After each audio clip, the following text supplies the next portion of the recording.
Ambazo zinazidi kuchipuka na ni kwamba huzuni imetanda katika kijiji cha Kihuro, eneo bunge la Kiharu, kaunti ya Murang'a, baada ya ndugu wawili kufariki papo hapo kufuatia ajali ya barabarani iliyotokea usiku wa kuamkia leo kwenye barabara ya Gakonya Mauhaine.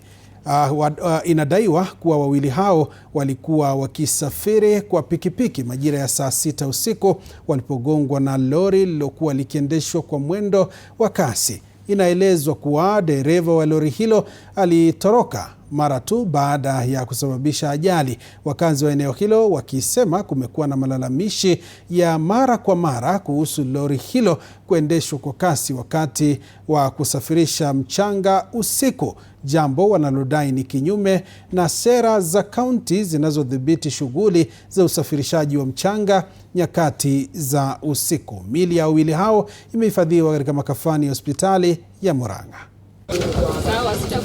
Hapa tumekuta kuna lori imegonga watu wa Nduthi hapa Boero, na tumekasirika sana wakati tumekuta ile lori tunasemanga inaendanga bio sana, ndio tumekuta imegonga hao watu. Watu wa Nduthi wamekasirika sana kwa vile wamepata watu wao na ni brothers wameisa.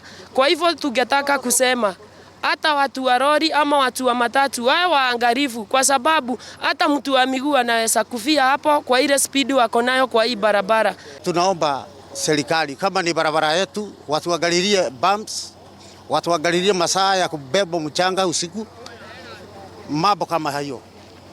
Na kuna complaint sana za hii gari ya hii jamaa anaitwa Delito. Hii lori hii inajulikana sana kwa kuenda vibaya. Necklace driving iko kwa hiyo jamaa. Na mtazamaji, tuangazie taarifa